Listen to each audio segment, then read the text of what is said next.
Okay, good morning, everybody. I am Phyllis. I'm facilitating today. And as you know, our topic is gun violence is a racial justice issue. The way we conduct our meetings is if you want to get on the list, you raise one finger and I will put you on the list. Keep it kind of close to your face and move it a little bit. Don't, if you swipe it too fast, it'll just look like a blur. Each person who is called on from the list gets 2 minutes to speak. There will be a timer that you will hopefully be able to hear when it goes off. And if a person is speaking and they say something that you do not understand, you did not understand a word or a term, you can put up 2 fingers and ask for a clarifying question. Clarifying questions do not involve preambles, and they should not be some idea that came into your head that you want to challenge the person speaking. If you want to do that, you get on the list. And if you ask a question that is not a clarifying question, you will not move. You'll be asked to get back on the list. You will not go. You will not get to go. And yes, Cindy, we heard you.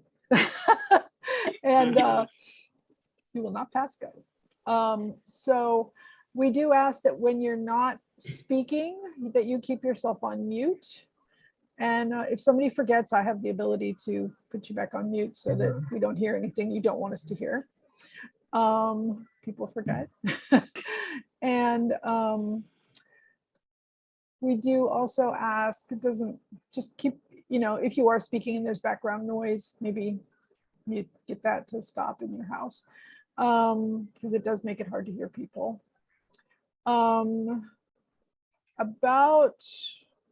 at some point, 15 or 20 minutes before 11:30, I will ask I will end the list and we'll go into the roundup where everybody who has not yet spoken will get 2 minutes and everybody who has spoken will get 1 minute to say their final thoughts. And any questions about any of that? We are recording this, as you know, and it does get posted up on our YouTube channel right after the meeting. So we remind you that you're going up on the internet. When the video is posted, the names that we can all see do not show, just the faces.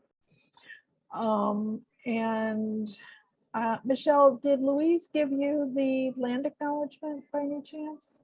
No, she didn't. I was wondering where she was. Did she already tell you she wasn't going to be here? She may have said that last week. There was a day she wasn't going to be here. So we normally do a land acknowledgement, which I don't have access to honor the land of the original peoples of all the places that we are here. I know it's the Chittimaka for New Orleans.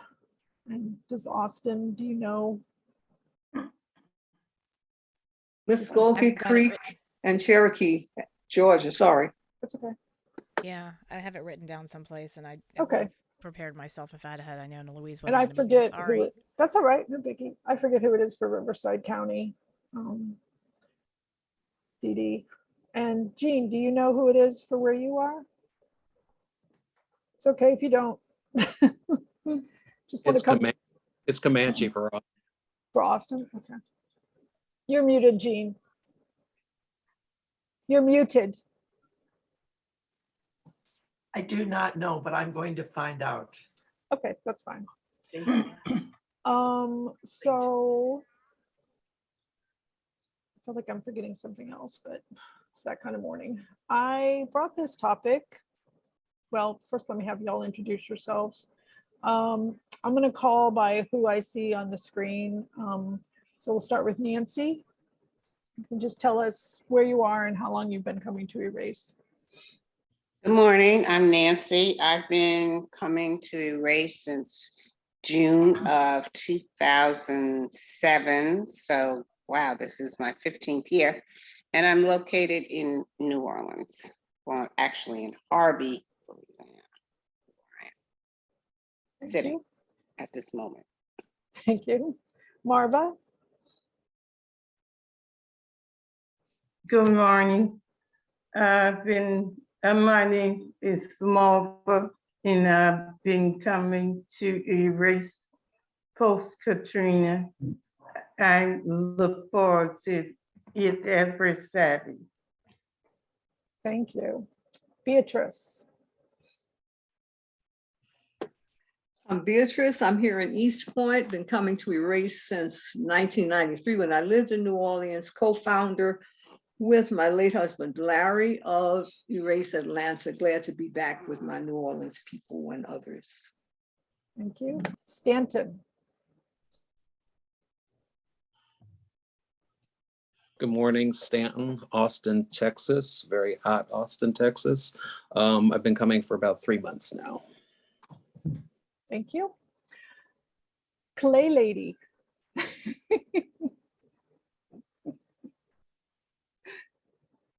Hi, I'm Dee Dee. I'm the Clay Lady, and I've been coming to Erase basically about 1.5 years, and I totally enjoy it. Thank you. Marion. Oh, okay. Oh, you muted yourself. You were already unmuted. All Hey. right. Now, there we are. Hi, everybody. Again, I'm Marion. Living here in New Orleans.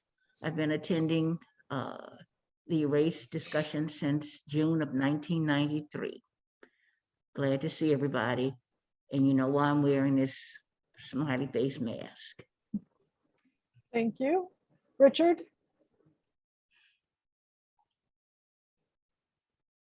Hi, everybody. Good to see everybody again. Richard, like Marianne, been coming to Erase from the beginning and intermittent facilitator in the early years, especially. Thank you. Jane and Fred. Good morning. We are Fred and Jane Wallace.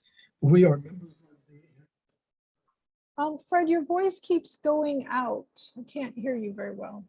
My voice goes out? Okay. Yeah, very far away and then gone.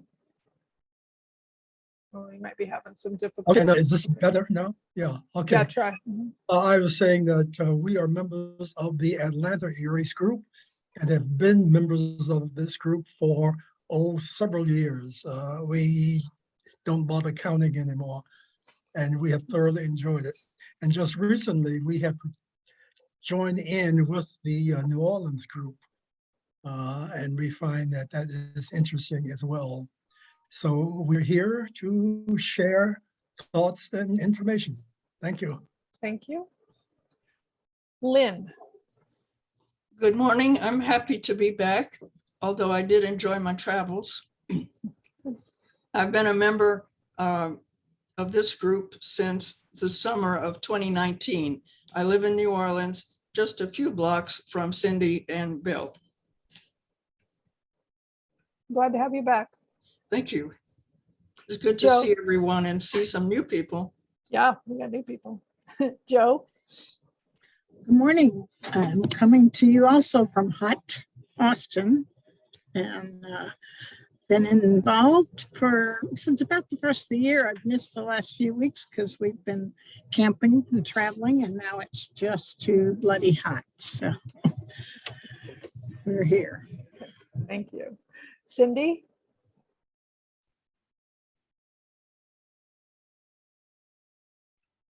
Good morning again. It wasn't because I was not paying attention. It was because I wasn't paying attention. I didn't intend to say that comment to you, Phil. That's fine. That was fine. Anyway, I'm Cindy Morse, retired kindergarten teacher here in New Orleans, and coming to Erase for about 6 years, maybe 7, somewhere in that ballpark. Thank you. Larry. Yes, good morning. I'm Larry. I started coming to Erase in the mid-90s, and I'm happy to be here this morning. Thank you. Michelle. Hi, everyone. I'm Michelle, and I'm also coming to you from Austin. I've been attending Erase since about August of 2020, and Louise just texted me. I was asking her about the land acknowledgement. I do have it. I don't know if I can read it. She sent a picture of it to me, but she's attending an unlearning circle here in Austin with Undoing White Supremacy Austin. So she will not be joining us. But anyway. Thank you. Leonetta? Good morning, everybody. I'm in New Orleans, and I've been a member since I did my internship with Erace.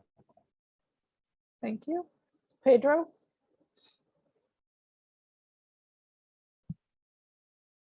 Hey, good morning. I'm in Austin or outside of Austin and been attending the Erace meeting since this summer of, well, it's been about almost 2 years, I guess. So thank you for having me.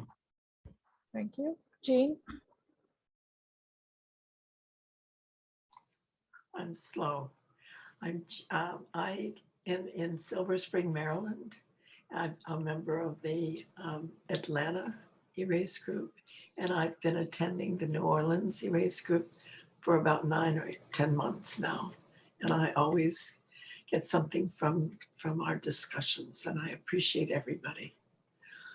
I couldn't print out the, I have an old computer, so I couldn't print out the article. I did read it though. Thank you. Thank you. Cheryl?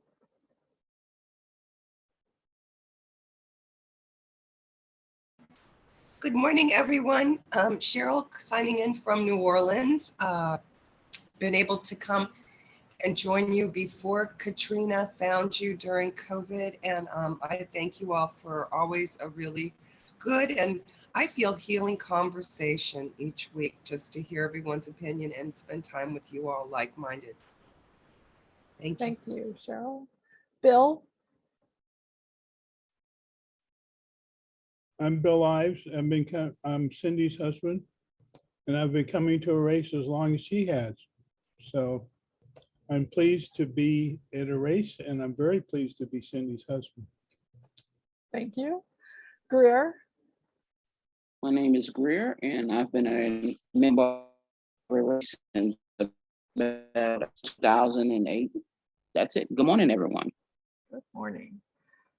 Okay, so I brought this article for obvious reasons. We can't seem to go hardly any time without an official mass shooting, which is at least 4 dead, not including the shooter. And the Uvalde, Texas shooting, like Parkland and like,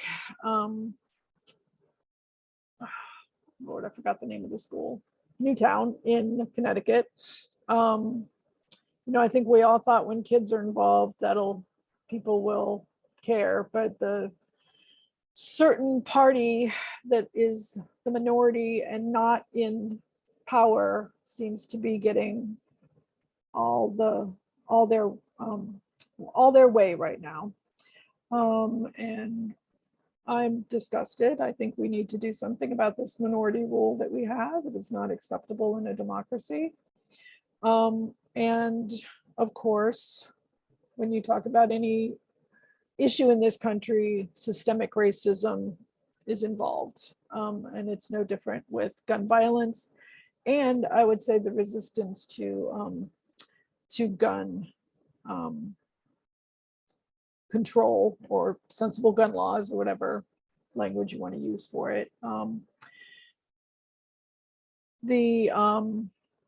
actually heard, listening to a podcast this morning, that only 30% of Americans own guns. And I was surprised by that, but that doesn't mean each of those 30% only has one. Obviously, some people have stockpiles, and the idea that they present that they're going to need to defend themselves someday against the government, I mean, is laughable given the weapons of war that just the police have. Like their little AK-15s are not gonna, or AR-15s are gonna save them. And I think personally they want to fight other citizens. They don't really want to, they're not so worried about the government. So that's my little spiel. I will now open the list. So if there's several people would like to get on the list, I got Marion. Anybody else? Greer. I'm scanning. Richard. Beatrice. Larry. Okay, I can't find a hand, but I would like to get on. the list. okay. I'll put you on the list. Anybody else? Okay, so we'll start with Marion. When this tragedy first happened, I wrote a letter to the editor of the Advocate newspaper here in New Orleans. And I had discussed it with my granddaughter who lives with me. She's 32 years old. And in the letter, I said, what is it about this Second Amendment that has made it the sacred god of this country? What is the perceived threat that these people feel that they have to have these guns?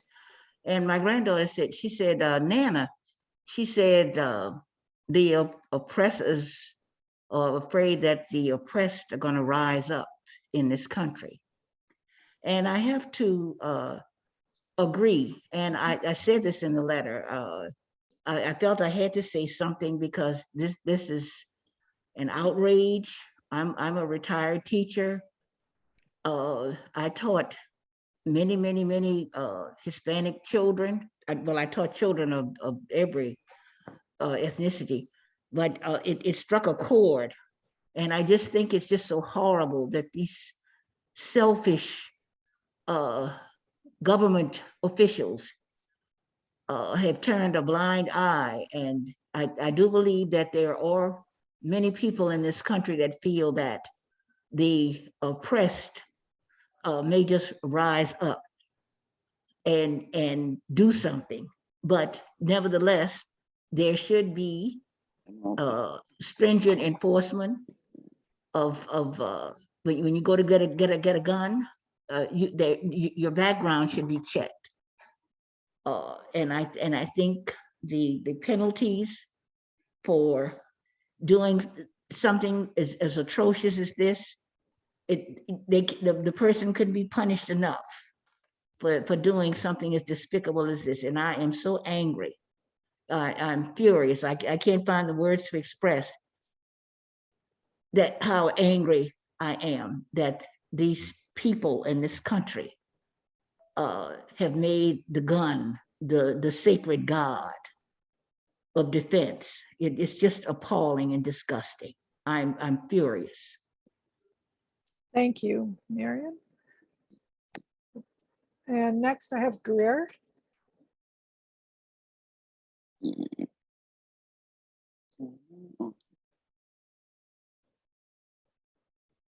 We're muted again. There you go. Oh. Okay, I got it now. Okay. Glenn, I see you. I'm going to piggyback off of something that Marion said. It's sort of like a lore. White men with their guns and sort of like a manifest destiny thing. Everybody's the enemy against us. We're trying to do and live our lives the right way. And if you look at the history of gun ownership, and like Phyllis said, 30% of the people own guns in this country. That's 30% of the people own guns in this country. That number's only pertaining to people who own guns legally. How many people own guns illegally who aren't being counted? And I'm gonna say this, if more people of color across the board own guns legally that were registered and counted, I assure you those gun laws would change. That's it. Thank you, Greer. Next, I have Richard.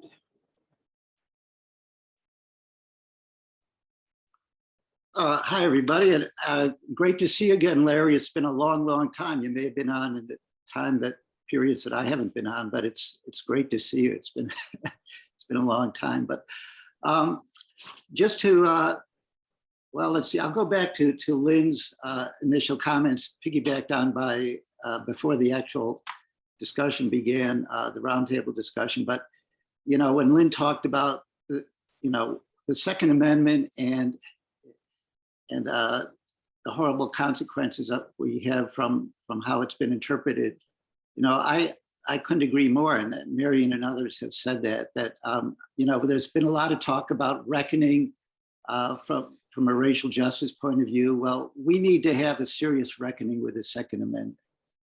If there was any time to have it, it would be now. I think part of the problem, you know, it's the Brady group that wrote this article, and I've been a strong adherent. And of course, I think many of you know that the name Brady group, the Brady organization behind this derives from the press secretary of President Reagan, who was shot and seriously wounded way back in the 1980s. And that's where the Brady you know, gun control advocacy group grew out of, and the Brady bill is maybe familiar to many of you. But I've thought through the years, and I've been in contact with them, that they have not gone nearly far enough, that they've been lukewarm at best about the serious things that need to be done. And, you know, getting back to, at the very minimum, you know, minimum 21 of age for purchase of any weapon, and a total outlaw on assault weapons, which includes, of course, AK-47. I did want to pick up on one thing that Richard, Greer can I said. just tell you, you have like 2 seconds left. Do you want to get All right, back on put the me list? back on the group. Put me back on the list, please. Okay, I will. Next is Beatrice. Yeah, I get extremely discouraged and hurt about the lack of real movement toward getting violent weapons of mass destruction off the streets, out of the hands of anyone. It is completely unnecessary for anyone to have an AK-47 on the street. Absolutely unnecessary. The Second Amendment, as you know, says a well-regulated militia being necessary to the security of a free state, the right of the people to keep and bear arms shall not be infringed.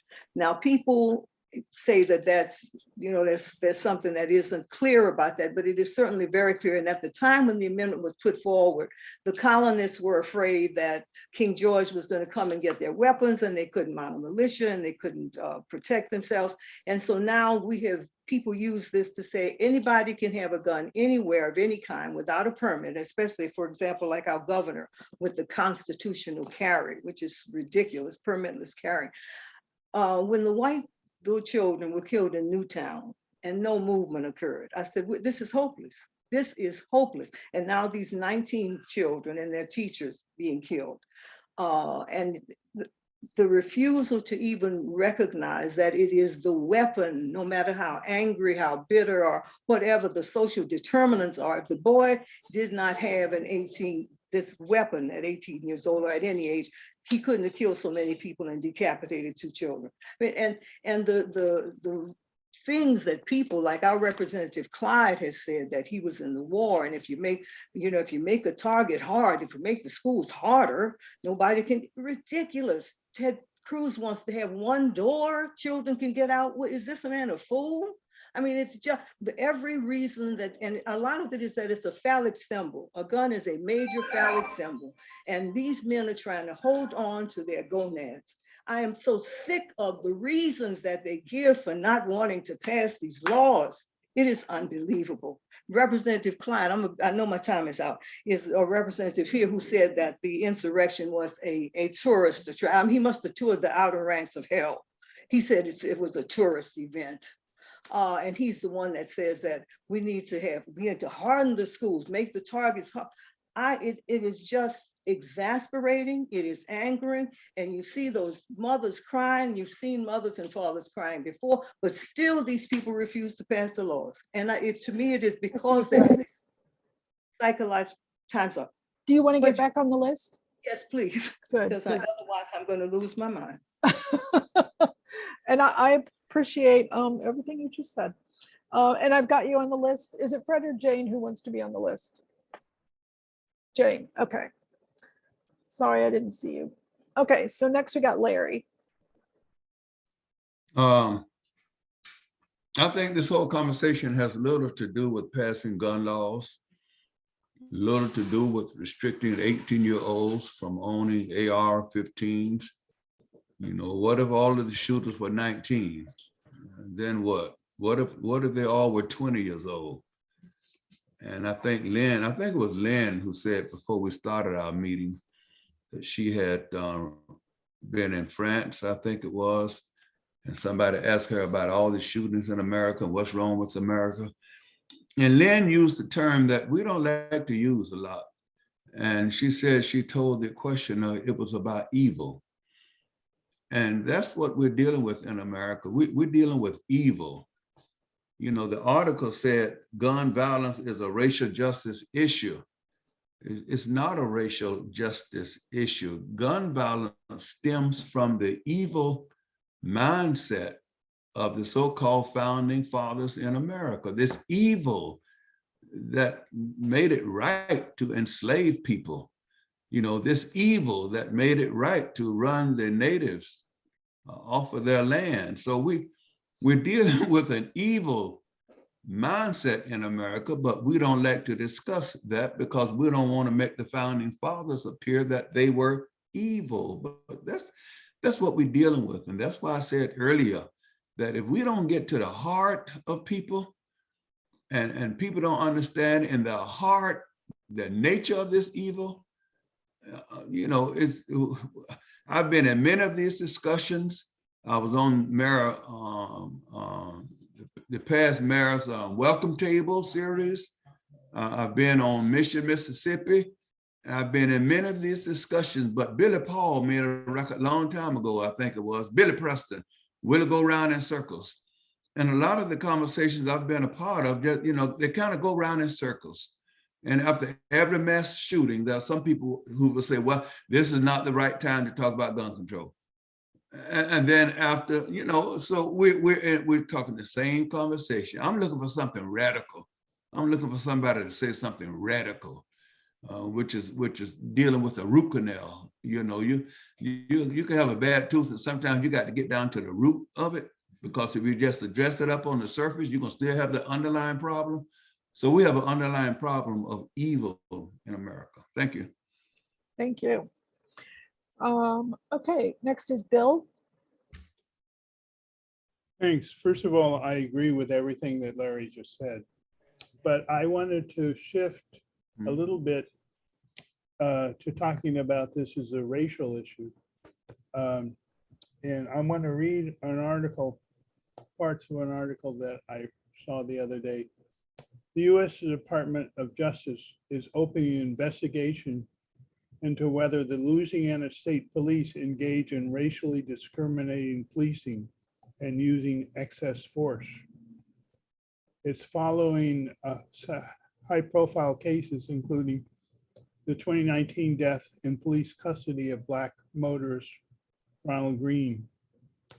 The justice teams are already conducting a criminal investigation into Green's death, and this new civil probe is much wider.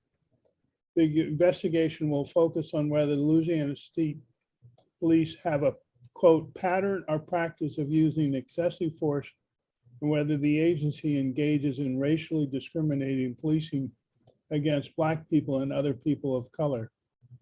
It comes after the Justice Department received disturbing reports, quote, officers target Black residents in their traffic enforcement practice and in the use of force. Some reports involve the alleged use of racial slurs and derogatory terms by state troopers, as well as unwarranted force after pursuit, including the use of tasers and blows to the head. So communities of color, I don't have to tell this group, because we're all like minds, are over-policed and underprotected. And so they get it both ways, over police and under protected. And I wonder if those 19 children in Uvalde had not been Latino, but had been white, what would have happened? Thank you. Nothing happened when they were white in Newtown. Yeah, I know. I understand that. Next is Glenn.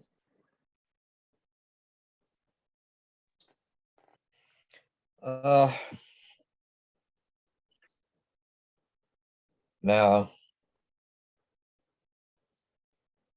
I don't think it's the gun per se that is the problem. They had guns in a time when we didn't kill one another in this country.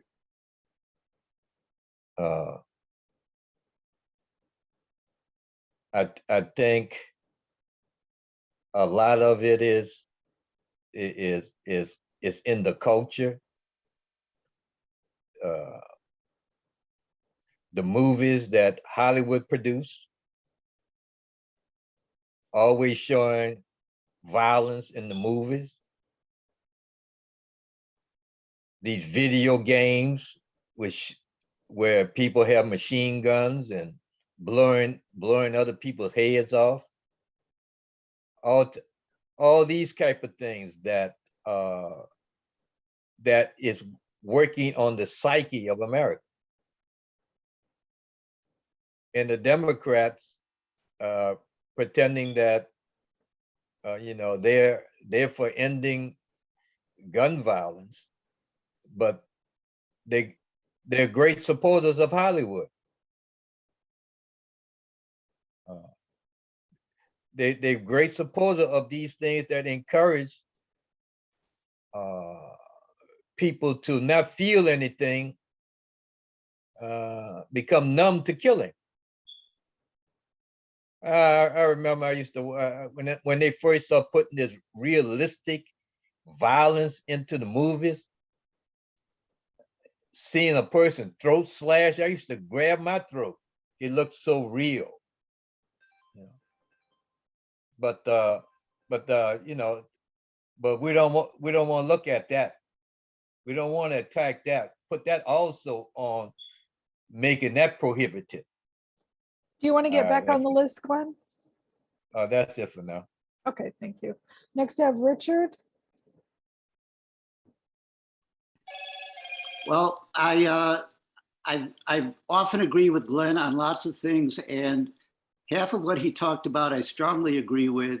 What I'll first mention is what I don't agree with, and Glenn, it is the guns, as you've been hearing throughout this. Yes, it is the guns. It's the guns that are causing this, not just the mass violence that gets all the publicity, but the day-to-day violence that is literally killing our city. What I very strongly agree with you on is that, yes, the mass media and the culture of violence is as endemic to this country as gun ownership. And I think the proof in the pudding is that the most recently publicized mass killings were media events that were orchestrated and perpetuated by the very people that did these mass killings. That was part and parcel of why they did this, to get the publicity. We can go into all the psychological and social and racial issues, but a lot of it is opportunism. Look at all the publicity I'm going to get for what I'm about to do. It's really is, and it does tie in exactly as you said, Glenn. It's this culture of violence. Violence is entertainment. Video games, they are endemic, and they thrive on gore and violence and rape and mutilation, and even mainstream, the mainstream horror movies that I could never understand how, with all the incredible violence and blood and gore going on in the streets of our cities, that people enjoy watching it as a form of entertainment. And that's exactly what these most recent individuals did. They set it up so that that as much gore and violence would be entertaining the people that are going to be watching this as they see themselves. So I disagree, Glenn. It is the guns, and we've got to come to terms with the Second Amendment. Put me back on the list, please. Okay. So here's who I've got on the list: Greer, Jane, B, Stanton, and Richard. Anybody I'm missing? Larry and Leonetta. And I'm sorry, I don't have the Cindy? hands, but I'd like What's to be on the list through Okay. Phyllis. Larry, Leonetta, Cindy, and Bill. Anybody? Glenn?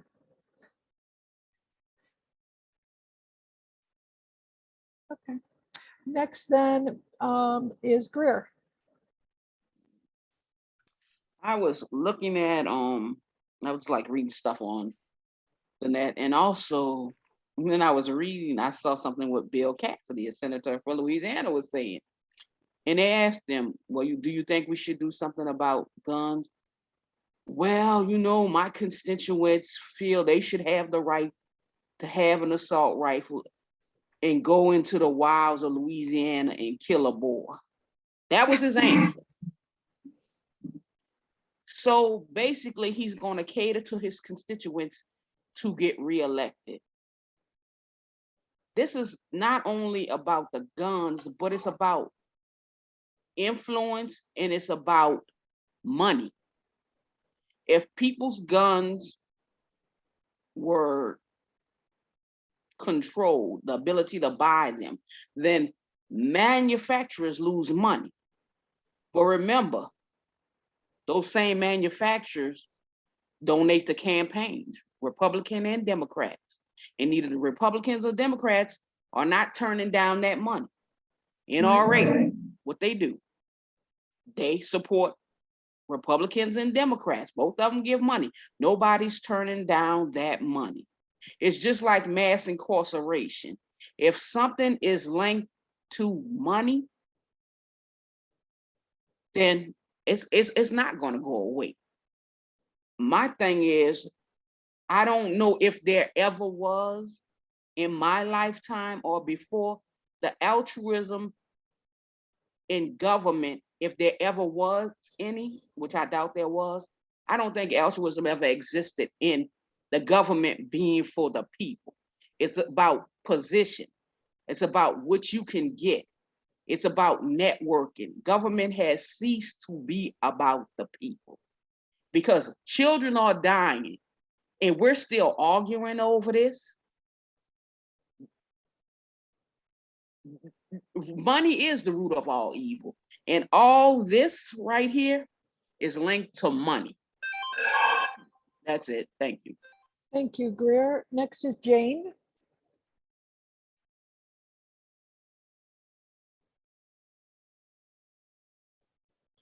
You'll have to unmute.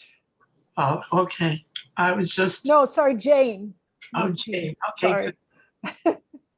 You would think after 2 years I would remember That's okay. to unmute.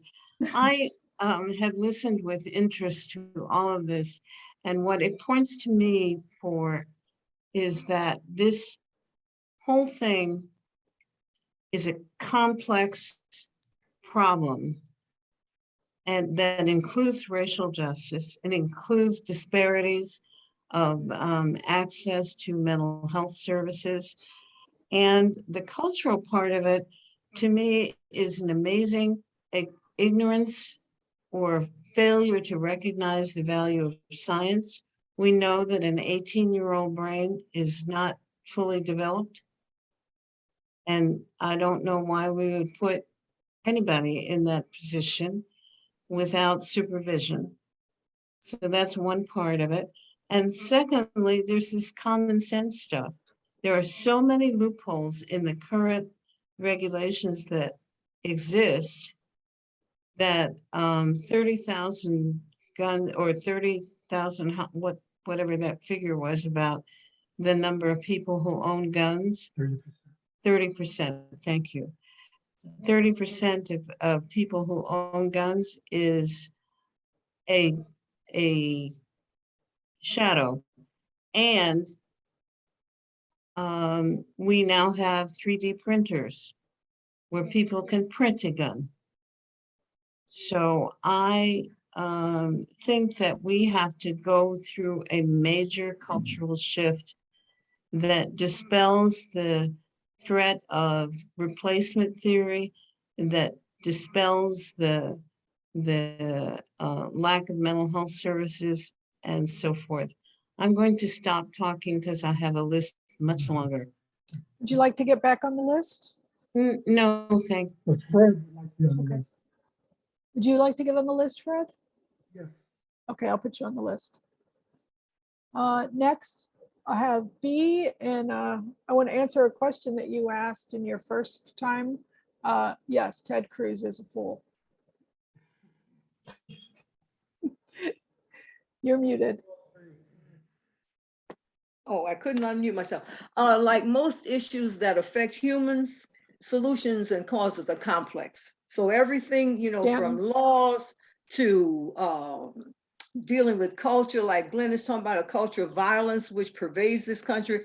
All these things have to be seen, fixed, the social determinants of crime, which, you know, poverty, all of the kinds of things that were talked about in this article, all that has to be worked on. However, the United States is the only country where there is a proliferation of guns, where, you know, like Australia, New Zealand, as soon as there were those mass shootings, the next day almost, the leaders of those countries said, we're not having these weapons anymore. And they turned them in. Not only did they not allow them to be sold and had, they turned them in. We can't, first of all, they don't have a Second Amendment, so these people can act crazy behind that. Nor is there that strong gun lobby like the NRA, which I thought was going to disappear after Wayne LaPierre used all the money to buy suits and a mansion. But there is so much that affects what we do that we could make better decisions if they were being made by people who had a moral conscience, a moral compass, and understood social issues and were in positions like Greer's talking about, that political positions for the good of the people, not for their keeping their positions. You remember the Black Panthers carrying those weapons and those big old guns, honey? That's Reagan lost his mind in California when all these Black people with them guns, oh, heaven help us. It is a complex issue, but the thing is that we are losing our children. Can you imagine this little girl's mind now for the rest of her life having spread blood of her classmate on her body to save her own life? I mean, please. It just is, we got to get some people with a moral compass and a moral core to be in position of power. I don't know how we do it. Okay. Stanton, you were actually next on the list after B. So you're next. And then I've got Richard, Larry, Leonetta, Cindy, Bill, Glenn, and Fred. And we might need to shut the list off because I've got, so right now I've got 7 people who have not spoken yet. So we're on the 2-minute wrap up. 8 actually.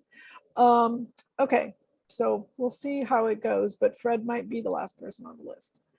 So Stanton, go ahead. Yeah, I just want to start by saying I personally think the Second Amendment should be abolished. Having said that, I also want to say that I don't think, again, this is a single issue approach to gun violence in the country.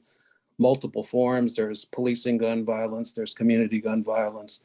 There's also this issue of very unhealthy young men whose mental illness is not being addressed. I know that from a personal family member who, as a young teen and 20-year-old individual, he was meeting the profile of some of these shooters, and the system did not do anything to help him. He just would fall through the cracks, and he'd be held for observation for 3 days and then released. And so until we get better mental health facilities inside our school systems to start identifying these young men who are extremely troubled and have these proclivities, I'm not saying that mental illness is the reason that we have gun violence. We have gun violence for a multitude of reasons, but this is certainly one issue that I really, from a societal educational perspective, I think is just not being addressed and nipped in the bud when you see these very troubled young individuals. So. Thank you, Stanton. Next is Richard.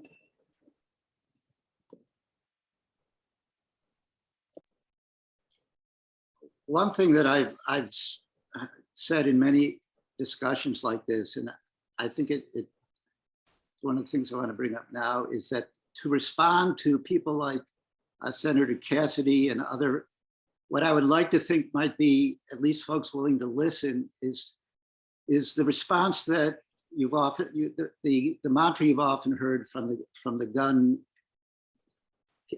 advocates is that the only thing that'll stop a bad guy with a gun is a good guy with a gun. My response has always been that every bad person with a gun has at one time in his or her life been a good person without a gun. So I think it gets a little bit to what we're talking about in this article. We've got to find ways to intervene in a at-risk person's life so that they, first of all, don't go bad, and more importantly, don't go bad and get hold of a gun. And if they end up going bad anyway, at least let's have the legislation in place that keeps guns out of their hands, because that's the problem. We have, for many reasons, we have too many bad people that have too much access to guns that unfortunately the Second Amendment has permitted to proliferate. So the key thing is, and I'm afraid, unfortunately, as many of you seem to know, it in a way it's too late. The guns are already out there. And what are the chances of mandatory confiscation of handguns, of AK-47s? Virtually, I would say nil. We all know that. So the guns are out there. They'll continue to be out there. The good guns will continue to be stolen from glove compartments to be used in crimes by people that have gone bad. So again, a good person without a gun is where we need to get to. And it's how we intervene that may make a difference. Put me Thank back you. on the list if there's time, please. There's not going to be time. Thank you. You can do it in your wrap up. Larry, you're next. I can't quite agree with the mental health issue aspect that we seem to rely on. You know, when I was 17-year-old, fresh out of high school, and I was walking through a white neighborhood on my way to work, and there had to be a little 4-year-old kid. He was on the front porch playing with a little cap gun or something, and he pointed it at me and said, "Bang." Well, in a playful gesture, I pointed my finger back at him and said, "Bang." And then he uttered the words, "Nigger." Now, you know, could he have grown up to be the next Dylan Roof or the next 18-year-old with an AR-15? Was there nobody along the way to check him and to tell him he can't say things like that, that was mean-spirited?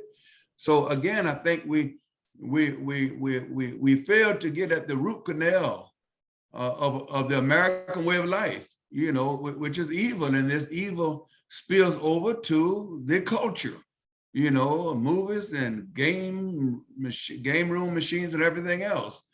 You know, this Second Amendment goes back to some kind of agreement between Virginia and America about Virginia joining signing on to the Constitution or something of that type. It was sort of a compromise with the state of Virginia. And then the whole essence of the modern day police force goes back to the what they call it, the slave patrols of the early 1900s, you know, where every white male was required to be a part of the slave patrol. What was the slave patrols to do? Check the freed Negroes to make sure they didn't get out of line. And a lot of that has carried over to today's police force, where they think their job is to patrol the ancestors of the slaves and to keep their communities in check. So again, I think we're dealing with the root canal system. It's been, what, already 22 weeks in this year, 246 mass shootings already. Thank you. Lynetta, you're next. Yes, I have several things that I wanted to say, and I hope I don't forget them all. First of all, this conversation has been mental illness, mental illness, mental illness. I hope that money does get spent on mental illness and mental health. To get social workers in every school, not counselors, social workers, and in the high schools, more than just one. I think that conflict resolution needs to be taught in the first grade, because a lot of things, a lot of these people, teenagers, it's in particular, are selling their disputes with guns. If they learn that there's another way to handle a disagreement other than shooting somebody with it, I believe that would help America. Also, Greer, I think that you're right that the root of this problem is money. They already have enough guns in this country, then they have people. And one thing I hope that I'm thinking that it might be a solution that with this gun problem bill is that they pass laws to just stop selling the bullets. We can't do nothing about the guns that's out there, but we could do something about the bullets. And also, I do not, I'm wondering, well, the children in Connecticut were white, these children in Texas were black. I just don't think that there's making the schools a fortress is the answer. It's not the buildings, it's the guns. And these politicians need to stop. The NRA, Beatrice, I thought they didn't have any pull anymore because of the things that you mentioned. I don't know what's this motivation of these politicians is, because NRA, as far as I know, don't have no money. So I don't know what it is, who's paying them and for what reason. But we need to all get out and vote these. And once they get on record, like Cassidy, how they feel about guns, we need to vote them out, because it just makes no sense. We putting our children in front of the God of guns, and it doesn't make any sense. Our old people, our babies, when is it gonna stop? Because it makes no sense. Thank you, Leonetta. Cindy, you're next.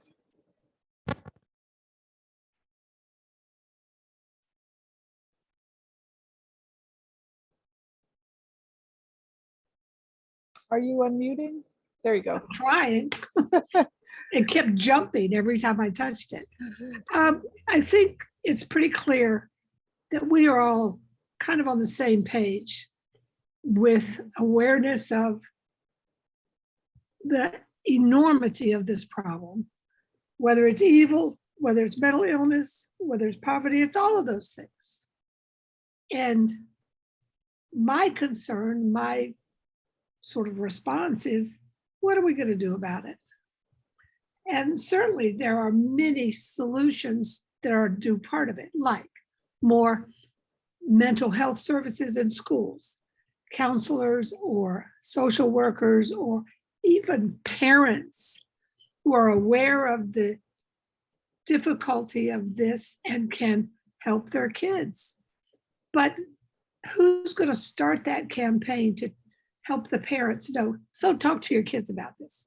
Yeah, it's not easy. It's a big issue. I think one of my reactions is, where else can I live? What country has things I value? I get on a plane to go visit my children anyway. Why not from somewhere else, far away, where the mindset is different? I do think the sort of pioneer mindset, the frontiersman, is part of the American psyche from a long time ago, long before me. I know how to shoot a gun. I've shot guns, mostly shotguns, but it's not something that's part of my ongoing life. I don't own a gun. I don't want to own a gun. But I also don't really want to leave this country. And it looks more and more that maybe that's the only way to get away from it, which saddens me. Thank you, Cindy. Good timing. Bill, you're next, then Glenn, then Fred, and then we'll go into the 2-minute people. Warren Burger, who was a conservative head of the Supreme Court, appointed by a Republican, said, "The Second Amendment is the biggest hoax that's been perpetrated on Americans by the gun lobby, the distortion of the Second Amendment." I read a number of years ago, I'm sure it's much worse now, that the combined military and police in this country have 6 million guns. Private citizens have 360 million guns. So private citizens have 60 more times guns than the military and the police combined. I'm sure it's much worse than that. But one of the things that we haven't talked about much, but is gun suicides.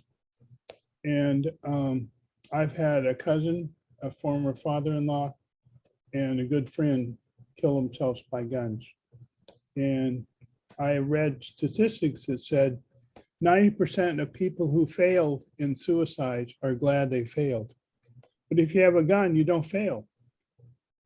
It's just, and I was saddened to see that while two-thirds of the gun deaths are suicides, 85% are by white men. But I was saddened to see that there's a 73% increase in gun suicides by Black teenagers. And it's the only group of teenagers that have been increasing in this capacity. So it's a tragic thing. And the clear answer is get rid of the guns. No other country, every other country in the world has the same problems we do, except the gun deaths. And so you can't blame it on mental health. You can't blame it on other factors. It's presence of guns that make it easy access to kill people, and the presence of military weapons to make it easy access to kill a lot of people at the same time. So. Thank you, Bill. Next Thank is Glenn.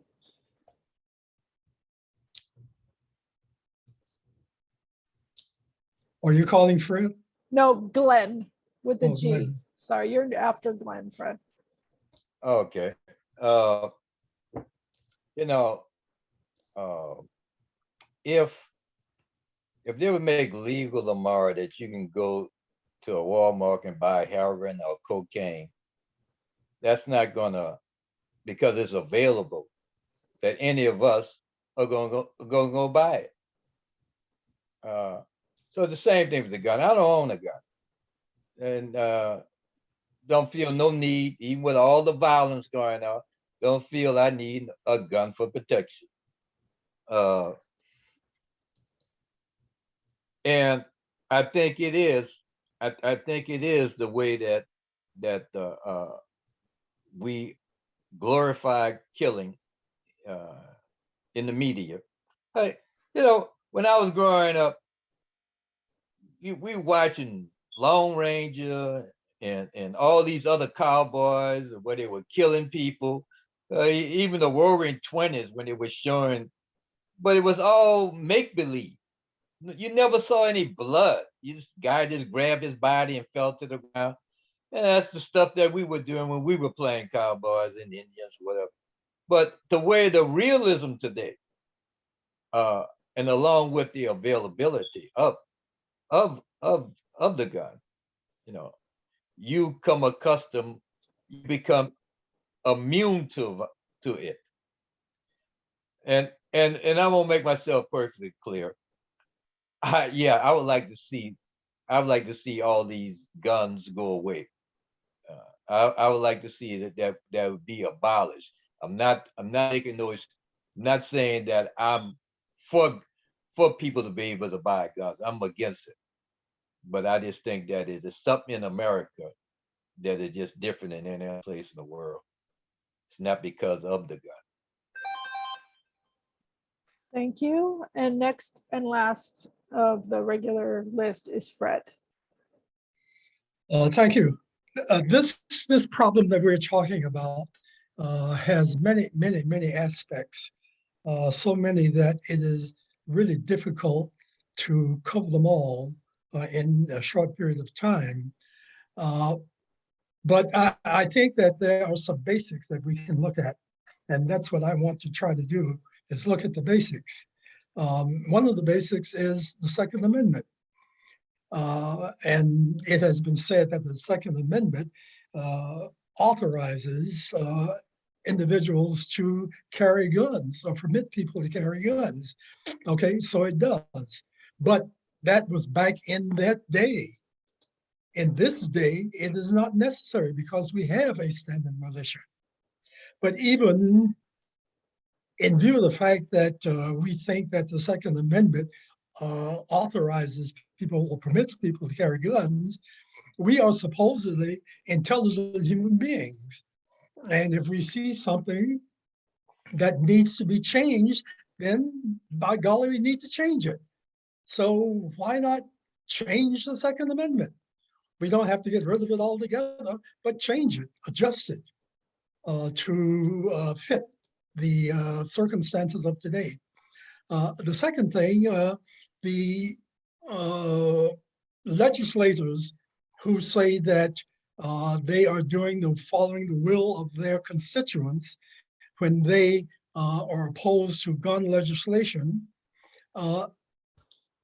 If they look at these statistics, the overwhelming majority of the American people are opposed to guns and absolutely opposed to guns of mass destruction like the AK-47. There's absolutely no reason whatsoever for any citizen to have an AK-47. He wants to go shoot pigs. Well, you don't need to have an AK-47 to shoot a pig. You know, this is nonsense. Thank So, you. get rid of that. Thank Okay. you. That was your time. Sorry. Thank you. Okay, so now we're going to launch into the 2-minute wrap up, people, and Dee Dee is going to go first.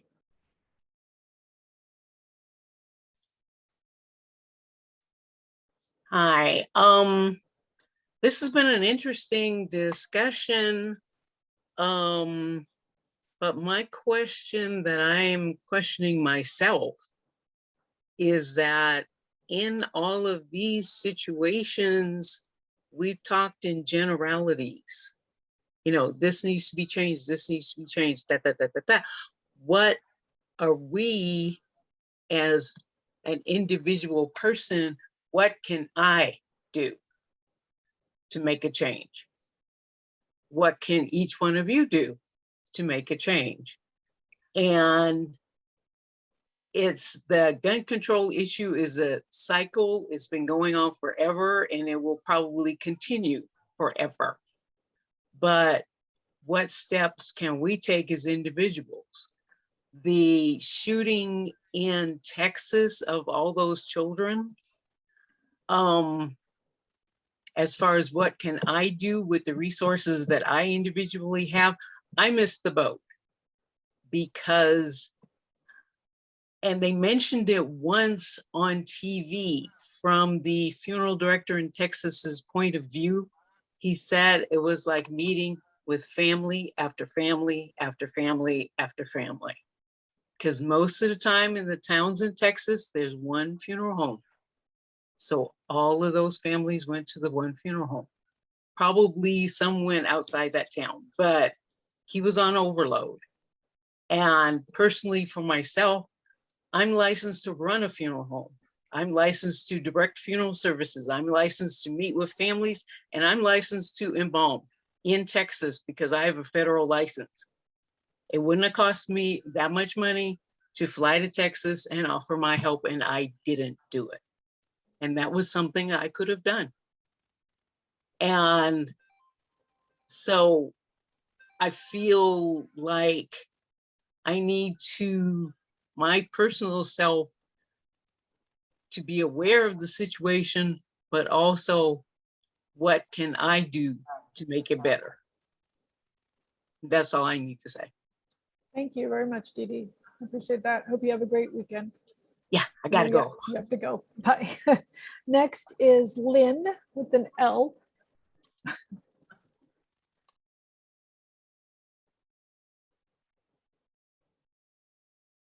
You're still muted, Lynn.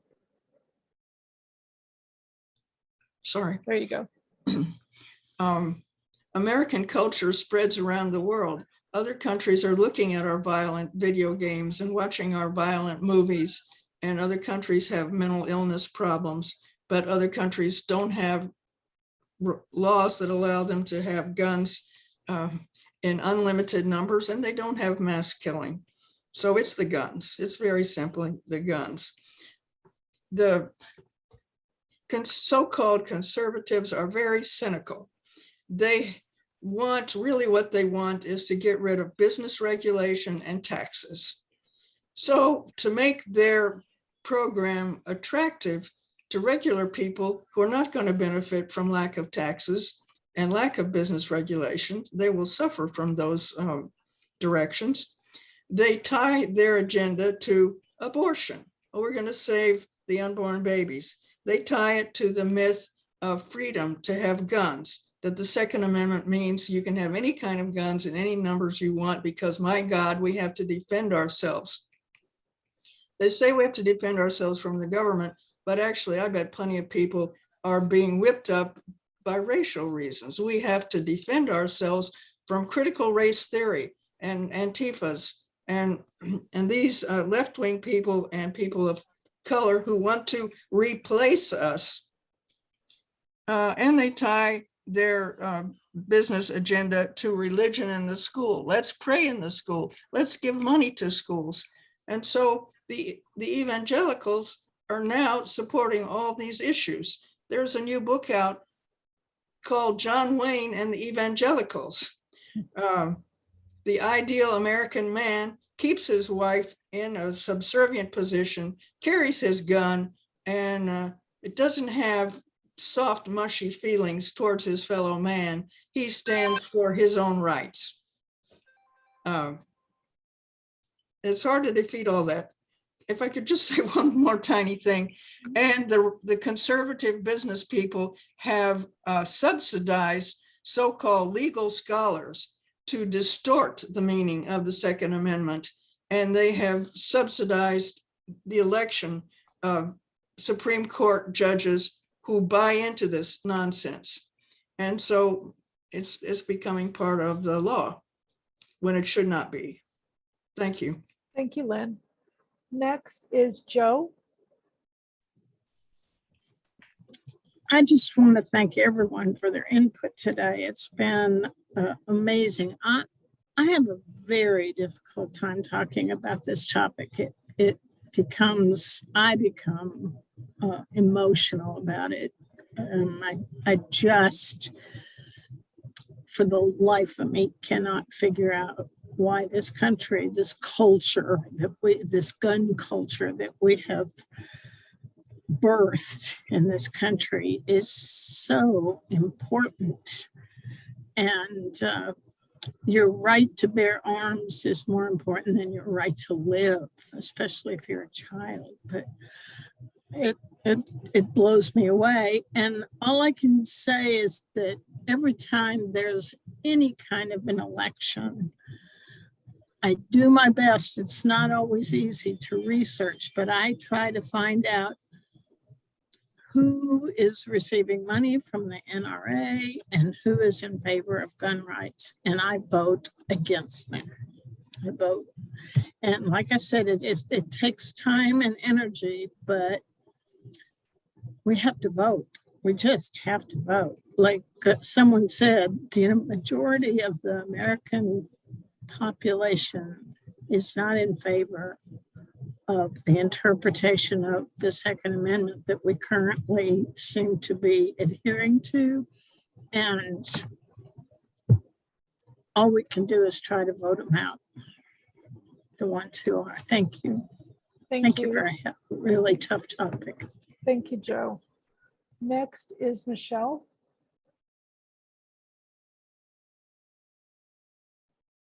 Is Michelle gone?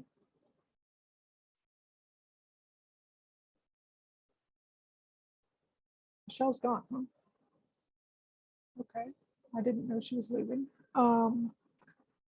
Pedro, you're next. I'll take Michelle's time too. Nope.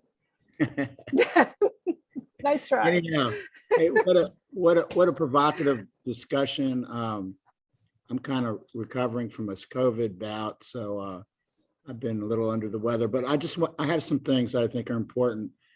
I think what Lynn said is really important. The diversion from real issues. I call it, or I've heard it called, the silver coin. You know, look at this coin. You know, the shiny, not silver coin, but the shiny coin. We're diverted from the real issues. And of course, gun control is a real issue. But Dr. King talked about we're the greatest purveyor of violence in the world back in the 60s.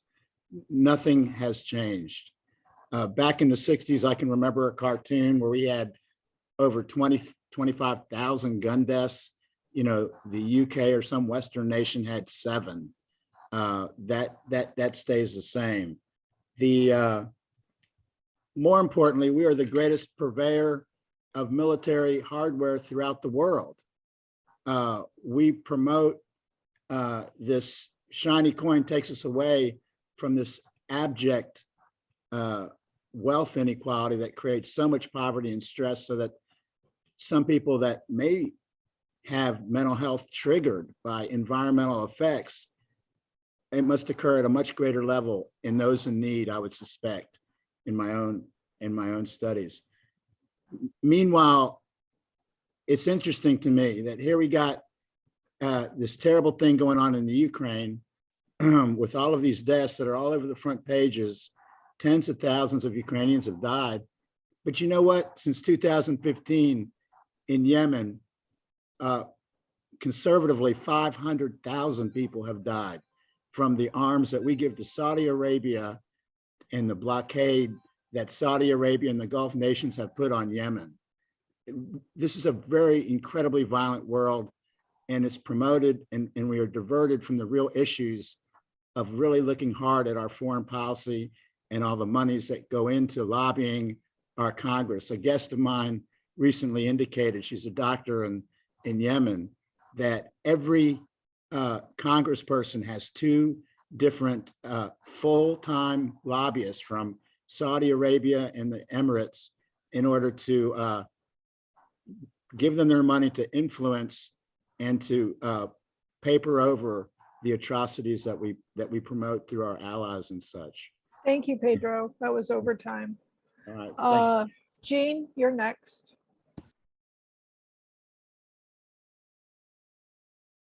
I know.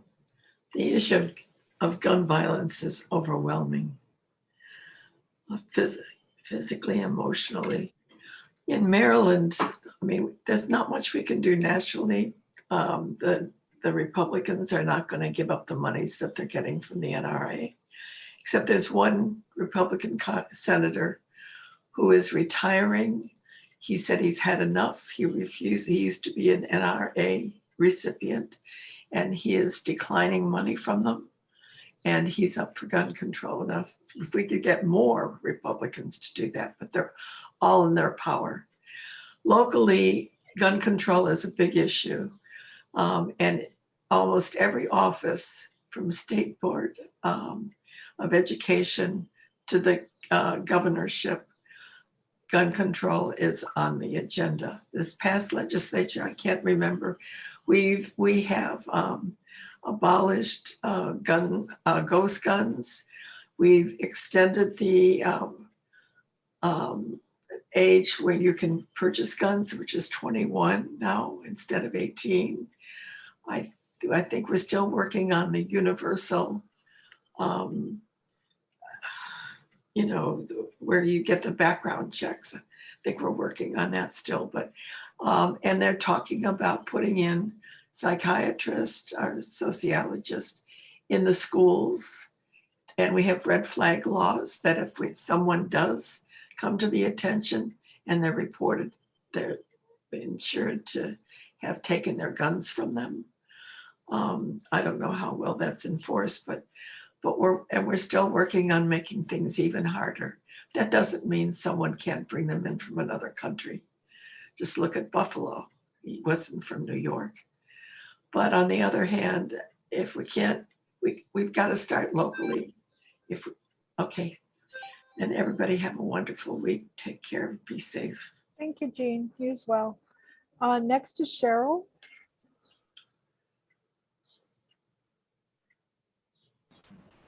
I thank everybody for letting me listen to all of these comments. It's been hard, and I think that there's just so much good knowledge that's been brought up here that I don't need to repeat any of these things. I appreciated that this had a petition for us to sign, this article that we had. And I know I'm doing what I can from home to try to support things. I was really disappointed today because I found out that March for Our Lives was doing a national march in the United States, and many places are participating. It starts out of Washington, D.C. Right.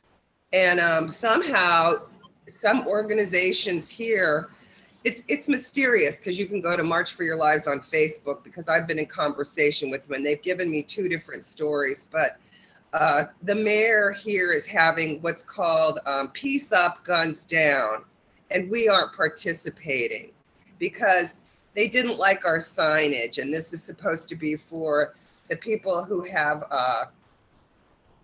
suffered from gun violence, which I do believe we should do as much as we can for them. But why we didn't join our national brothers and sisters on this really is a mystery to me, although some of the agendas are a little bit different, and we seem to be really supporting regular police conduct here in New Orleans. I did send money to an organization to provide food for people that couldn't go to the grocery store anymore, and you've led, so possibly that's something, if anybody wants to take action. I just didn't send that much, but just think if each one of us did. And we just need to be very vocal, so at least we know that we did what we could to talk to our senators, because the House just passed one bill, but it looks like it might not go through. I really appreciate and enjoyed listening to Larry Fox.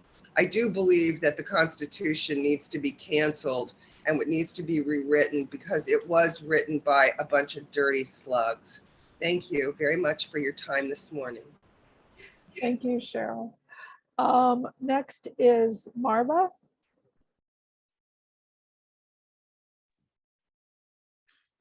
Good discussion, timely article. I think there needs to be a part 2. I don't want to throw mental health off the discussion table, but Mitch McConnell wants to address mental health as the 100% cause of the gun violence, not NRA, not racism or politicians' ill-gotten donations. It saddens me and it stresses me out that the little ones don't have a policy making vote or input, and they are suffering at the hands of the adults not taking responsibility with gun control. Thank you. Thank you very much, Marva. And the last of the 2-minute people, unless I have missed somebody, is Nancy. I thought you were on the list at some point, Fred, so you'll get 1 minute after all the 2-minute people go. Yeah. Okay. No, it's a very interesting discussion. And I do think that the thing that we can do as individuals is to pay attention to the gun the position on gun control from our politicians and look at their records of how they voted. Look at alternative candidates and their positions on gun control and vote out the ones that are Second Amendment, stricted here. Adherence, yes, to the Second Amendment, and vote in people who are in favor of gun control and definitely the assault weapons ban that was in place but was voted out. Okay, very good discussion. Have a nice day. Thank you. Okay, I'm going to read through who I've got for 1 minute. B, Stanton, Marion, Richard, Jane, Fred, Cindy, Larry, Lynetta, Bill, Greer, and Glenn. I think that's correct. Okay, B, you've got 1 minute for your wrap up.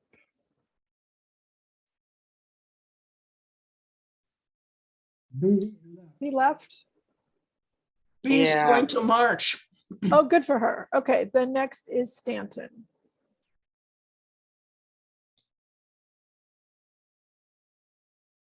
Sorry about that.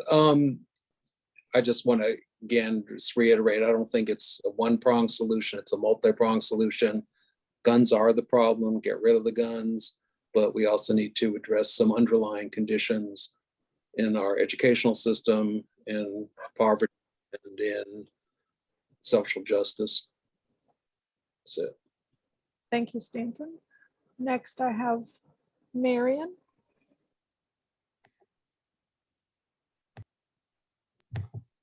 I would like to encourage everyone at every opportunity, please speak out against gun violence.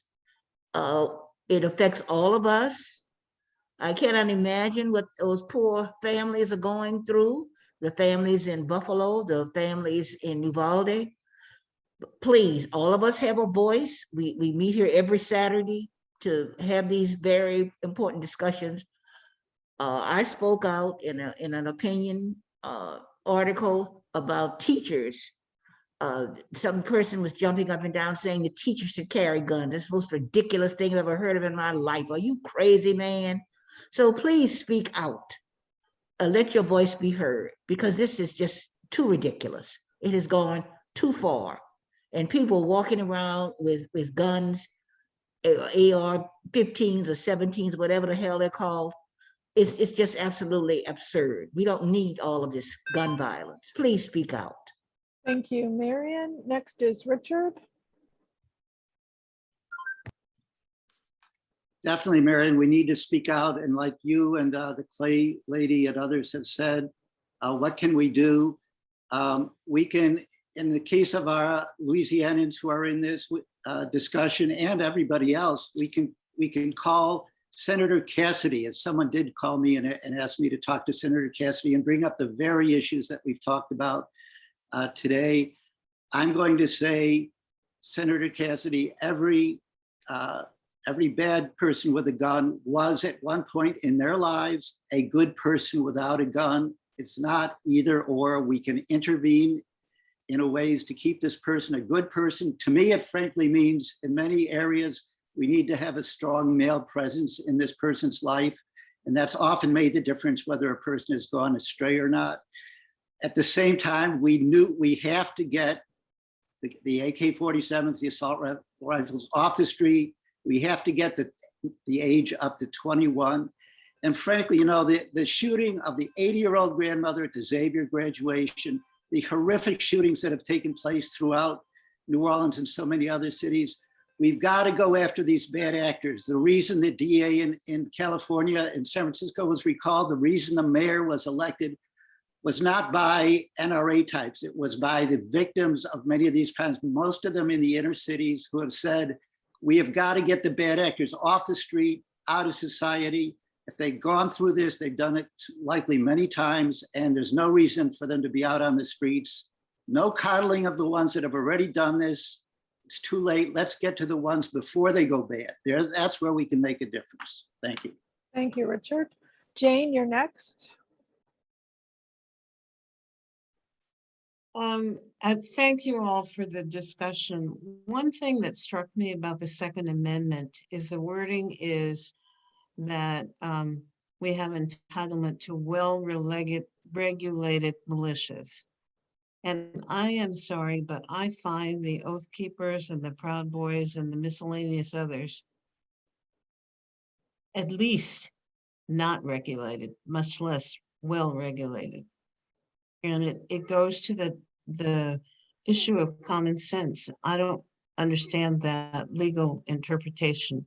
And the other thing I want to add is that I think one of the many complexities is that we don't teach critical thinking and problem-solving skills to kids. And we need to be able to do that so they have in their toolboxes something other than I'm going to get a gun and shoot you. Thank I'm you. through. I'm through. Perfect timing. Fred, you're next. Can you lean a little closer? I can't hear you. Yeah, I will take up where she left off when Jane was talking about talking to kids and getting them to understand that they need common sense in their toolbox. One of the areas that we have not touched on that was in the article is gun violence in the Black community. And that, I think, is something that we need to address. But basically, again, if there were not guns available, it would not be that many deaths in the Black community. But we need to teach our children, our young adults, that there are other ways to solve problems than reaching for a gun and having a shootout on the streets. Unfortunately, we see too much of this. And that is something that we as a people, we as a nation, have got to concentrate on. Teach our people that guns are not the way to solve problems. Thank you. Thank you very much. Next is Cindy. I think I've pretty much said what I need to say. It's very discouraging. I'm very distressed with it. I love New Orleans. I love the reality of my life, except then when I look to the larger city, country, world, it's a mess out there. But I don't have the answer to how to fix it. Talk to people I care about. Talk to people I know. Not sure how far that goes. Discouraging. Good discussion. Thank you all. Thank you, Cindy. Larry, you're next. I'm like Marva. I believe that needs to be a part 2 on this. But if you heard what Pedro said, you know, I magnify and amplify everything Pedro said. And I think he got at the heart of why there are guns in the Black community, even though he didn't say that. There are guns and violence in the Black community because America has a gun and a violence problem. And it just goes from the top to the bottom. And when we talk about mental illness, you know, hate is a mental illness. Racism, white supremacy are mental illnesses. So when we look at mental illnesses, a lot of people in America got mental illnesses, more than just the ones that pick up a gun. So that would be a deep problem that we would have to deal with in America. Thank you. Thank you, Larry. Next is Lynetta. A wonderful article. I love the discussion. And I just hope that if anything comes out of it and look like these politicians are looking to use mental illness as a scapegoat, that they will have psychologists, social workers, psychologists to write the laws, do the policy, and not politicians. Because they made these abortion laws and they did not talk to a gynecologist. Because if they did, they would have known that these restricted laws, most women don't even know they're pregnant when they didn't and put this off. And if there's been rape or incest, those victims, a 10-year-old girl is not looking for signs of being pregnant. So that's, I think I got myself upset. Bye-bye. Bye. Thank you. Bill, you are next. I agree with Larry and Marva. We may need to put a part two. We've mostly covered the prevalence of gun violence across the whole country. But the article says that Black Americans are 10 times more likely than white Americans to die from gun homicide. And Black Americans are 2.5 times more likely than white Americans to be killed by police. So it's a problem for the whole country, but it affects, like many other problems, in fact, everyone we discuss, it disproportionately affects the Black community and the brown community. And as I said earlier, as many people know, these communities are over-policed and underprotected. And I go back to Uvalde.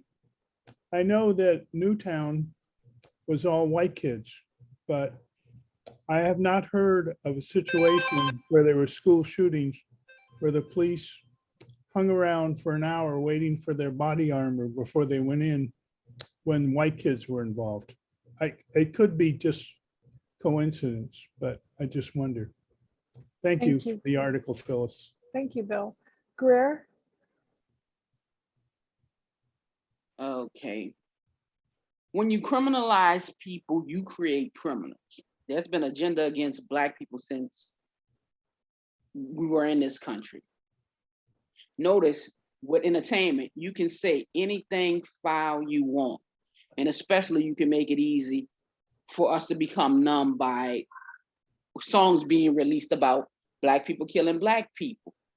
But you can't sing a song about killing a dog. Look at Rittenhouse mom. She took him over state lines, a child with a gun. And we're talking about mental health. That's crazy. And then people want to rage against Obamacare, aka the Affordable Care Act. And they try to repeal it. And to repeal laws costs money. To change things costs money. So as long as money is a deterrent and people feel it's going to cost them something, they're not even trying to do anything. That's it. Thank you, Greg. Glenn, you're next and last.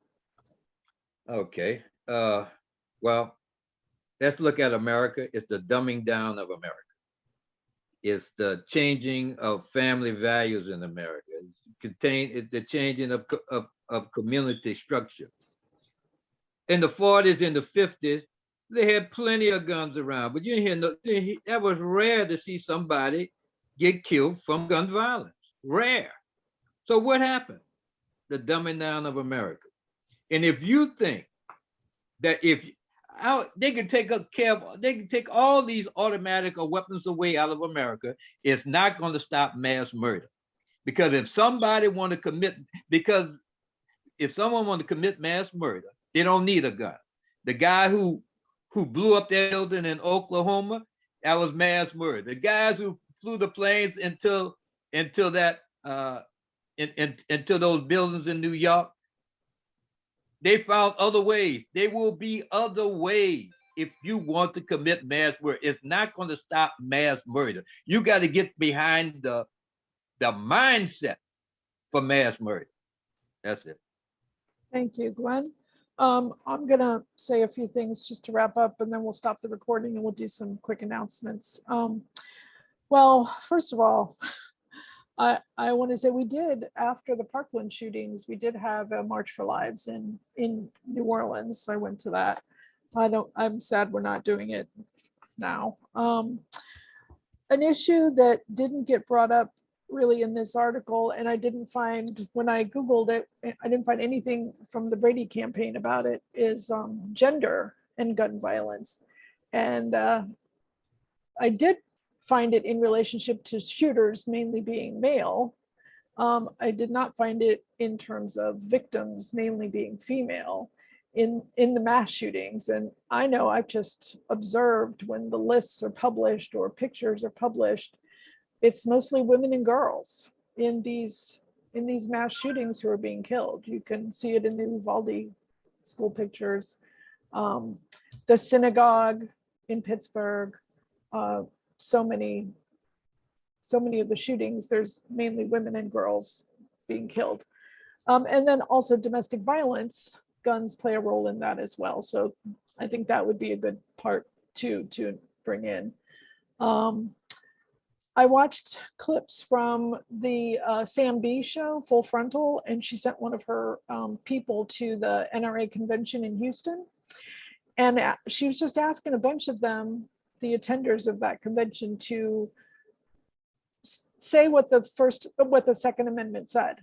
And all they could say was the right to bear arms. They couldn't come up with the rest of it. They said, oh, I just know we have a right to bear arms. I know a right to bear arms.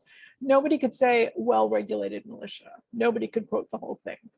So that tells me it is a cult. I just have to say it is a cult. I'm glad Lynn brought up the fact that our movies and our video games are available to people all over the world.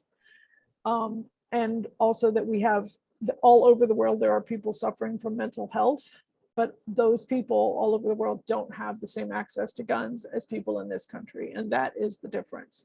When I was in the Gaza Strip, a group of people in a house were watching a Charles Bronson movie and asking me to explain the violence in it because I was American.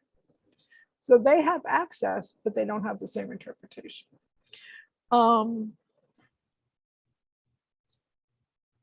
I also heard recently that in other countries, like in Europe, when people do shooting for like targets practice or sports shooting, there are gun clubs and their guns are stored at the gun club.